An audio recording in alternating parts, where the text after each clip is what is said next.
Good morning प्यारे बच्चों। आज हम 9th क्लास की साइंस की वर्कशीट नंबर 63 को डिस्कस करेंगे। इस वर्कशीट में परमाणु संख्या एवं द्रव्यमान संख्या के बारे में बताया गया है। ज्ञान पूछता है, जिज्ञासा दीदी, परमाणु संख्या और परमाणु द्रव्यमान संख्या क्या होती हैं? जिज्ञासा उत्तर देती है, ज्ञान, हम जानते हैं कि परमाणु अपरमाणु कणों से बना होता है। प्रोटॉन की खोज ई गोल्डस्टीन ने, इलेक्ट्रॉन की खोज जे थॉमसन ने और न्यूट्रॉन की खोज जे चैडविक नाम के वैज्ञानिक ने की थी। परमाणु के नाभिक में प्रोटॉन और न्यूट्रॉन विद्यमान होते हैं और इलेक्ट्रॉन अपने कक्ष में नाभिक के चारों ओर घूमते रहते हैं।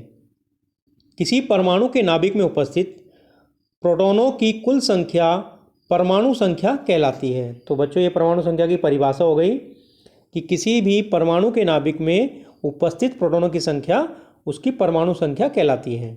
इसे Z से दर्शाया जाता है।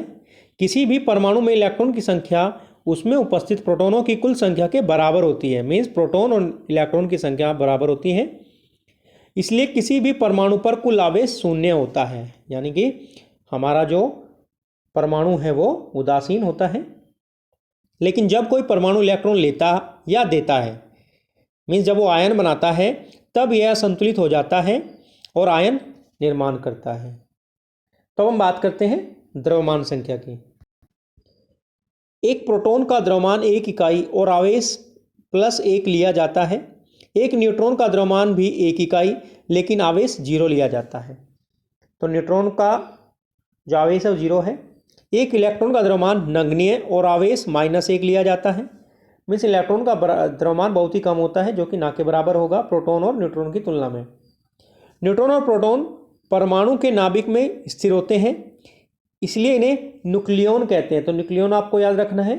न्यूट्रॉन और प्रोटॉन ये दोनों नाभिक यानी न्यूक्लियस बोलते हैं इंग्लिश में, न्यूक्लियस में प्रेजेंट है, इसलिए इनको क्या बोलते हैं हम? न्यूक्लियॉन कहते हैं। परमाणु के नाभिक में उपस्थित प्रोटॉनों और न्यूट्रॉनों की कुल संख्या का योग द्रव्यमान संख्या कहलाता है। तो परमाणु द्रव्यमान या द्रव्यमान संख्या हो गया प्रोटॉन तथा न्यूट्रॉनों का कुल योग। प्रोटॉन न्यूट्रॉन की संख्या का कुल योग हमारा परमाणु संख्या कहलाएगा। अब हम बात करते हैं समस्थानिक की। एक ही तत्व के परमाणु जिनकी परमाणु संख्या समान लेकिन द्रव्यमान संख्या भिन्न होती है, वे समस्थानिक कहलाती है। तो बच्चों, आपको ये याद रखना है, एक ही तत्व के वे परमाणु जिनकी परमाणु संख्या समान होती है लेकिन द्रव्यमान संख्या अलग अलग होती है, वे समस्थानिक कहलाते हैं। उदाहरण के लिए क्लोरीन के 2 समस्थानिक यहाँ पे दिए गए हैं, क्लोरीन 1735, क्लोरीन 1737। मीन्स क्लोरीन का परमाणु संख्या 17 ही है, लेकिन यहाँ पे 2 परमाणु अलग अलग दिए गए हैं। एक क्लोरीन के परमाणु का द्रव्यमान 35 है द्रव्यमान संख्या, और दूसरे की द्रव्यमान संख्या 37 है। हाइड्रोजन के 3 समस्थानिक होते हैं, protium H11, deuterium H12, tritium H13। तो बच्चों, ये समस्थानिक की परिभाषा तथा उसके उदाहरण हो गए। किसी तत्व का परमाणु द्रव्यमान उसके समस्थानिकों की उपलब्धता प्रतिशत के औसत के आधार पर लिया जाता है। जैसे कि क्लोरीन के अगर हम बात करें, हमारे पास 2 समस्थानिक हैं। अब इनका औसत द्रव्यमान लेकर के हम उसका कुल द्रव्यमान निकालेंगे, और ये दोनों 75 और 25% के हिसाब से उपस्थित हैं। तो इनका अगर हम निकालें तो ये कितना बन जाएगा? 35.5% बनेगा। हमने 75% 35 का ले लिया और 25% 37 का ले लिया, दोनों को ऐड करके एवरेज निकला है हमारा 35.5। अब बात करते हैं समस्थानिकों के अनुप्रयोग की। कुछ तत्वों के समस्थानिकों में रेडियोधर्मी गुण होते हैं जिनका कई तरह से उपयोग किया जाता है। जैसे आयोडीन के समस्थानिक को घेंगे यानी गोइटर के इलाज में और कोबाल्ट के समस्थानिक का कैंसर के इलाज में उपयोग किया जाता है। तो बच्चों, आपको याद रखना है, आयोडीन के समस्थानिक का गोइटर यानी घेंगे के रोग के इलाज में इस्तेमाल करते हैं, और कोबाल्ट के समस्थानिक का इस्तेमाल करते हैं कैंसर के इलाज में। यूरेनियम के एक समस्थानिक का प्रयोग नाभिकीय ऊर्जा यंत्रों में ईंधन के रूप में किया जाता है। तो U-235 यूरेनियम के समस्थानिक का प्रयोग हम करते हैं नाभिकीय ऊर्जा यंत्रों में ईंधन के लिए। बच्चों, बात करते हैं हम समभारिक की। वे तत्व जिनकी परमाणु संख्या भिन्न लेकिन द्रव्यमान संख्या समान होती है वह समभारिक कहलाते हैं। तो बच्चों आपको याद रखना है, समस्थानिक में क्या था, एक ही तत्व के परमाणु थे, उनकी परमाणु संख्या समान है क्योंकि एक ही तत्व के हैं, लेकिन द्रव्यमान संख्या अलग अलग थी। यहाँ पे क्या होगा, ये अलग अलग तत्व के परमाणु होंगे और इनकी परमाणु, इसलिए इनकी परमाणु संख्या अलग अलग होगी लेकिन द्रव्यमान संख्या समान होगी। तो वे तत्व जिनकी परमाणु संख्या भिन्न लेकिन द्रव्यमान संख्या समान है होती है वे समभारिक कहलाते हैं। जैसे कि कैल्शियम और आर्गन का यहाँ पे दिया गया है उदाहरण, दोनों का द्रव्यमान है 40 जबकि इनकी परमाणु संख्या है 20 और 18।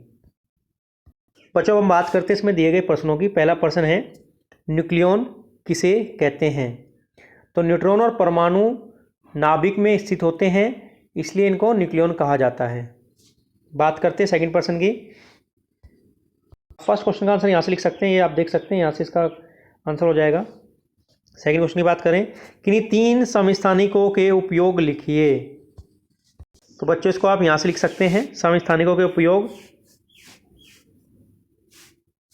जैसे कि आयोडीन के समस्थानिकों को घेंगे के इलाज में, दूसरा कोबाल्ट के समस्थानिका का कैंसर के इलाज में प्रयोग किया जाता है, तीसरा यूरेनियम के एक समस्थानिका का उपयोग नाभिक के ऊर्जा के यंत्रों में ईंधन के रूप में किया जाता है। तो ये आपका क्वेश्चन नंबर 1 का था, यहाँ से आप क्वेश्चन नंबर 2 का लिख सकते हैं।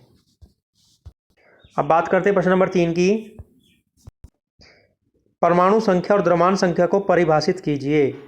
तो यहाँ से आप लिख सकते हैं परमाणु संख्या, किसी परमाणु के नाभिक में उपस्थित प्रोटॉनों की कुल संख्या परमाणु संख्या कहलाती है, इसे Z से दर्शाया जाता है। और द्रव्यमान संख्या को आप यहाँ से लिख सकते हैं, परमाणु के नाभिक में उपस्थित प्रोटॉनों और न्यूट्रॉनों की कुल संख्या का योग द्रव्यमान संख्या कहलाती है। तो ये क्वेश्चन नंबर 3 का आंसर हो गया। बात करते हैं क्वेश्चन नंबर 4 की। किसी तत्व में 6 इलेक्ट्रॉन, 6 प्रोटॉन तथा 6 न्यूट्रॉन है, इसकी द्रव्यमान संख्या और परमाणु संख्या ज्ञात करें। क्योंकि इसमें 6 प्रोटॉन है तो इसकी परमाणु संख्या हो गई 6, यानी Z बराबर 6 हो जाएगा। इसमें न्यूट्रॉन भी 6 है और इलेक्ट्रॉन भी 6 है। तो अगर हम बात करें इसकी द्रव्यमान संख्या की, द्रव्यमान संख्या कितनी हो जाएगी, 6 प्लस 6 जमा 6 यानी कि 12, 6 प्लस 6 12। तो 12 इसका आ गया द्रव्यमान संख्या और 6 हो गई इसकी परमाणु संख्या। तो बच्चों ये आपकी वर्कशीट नंबर 63 थी। आप इसको ध्यान से पढ़ेंगे तथा प्रश्नों को अच्छे से करेंगे। मिलते हैं अगली वर्कशीट के साथ।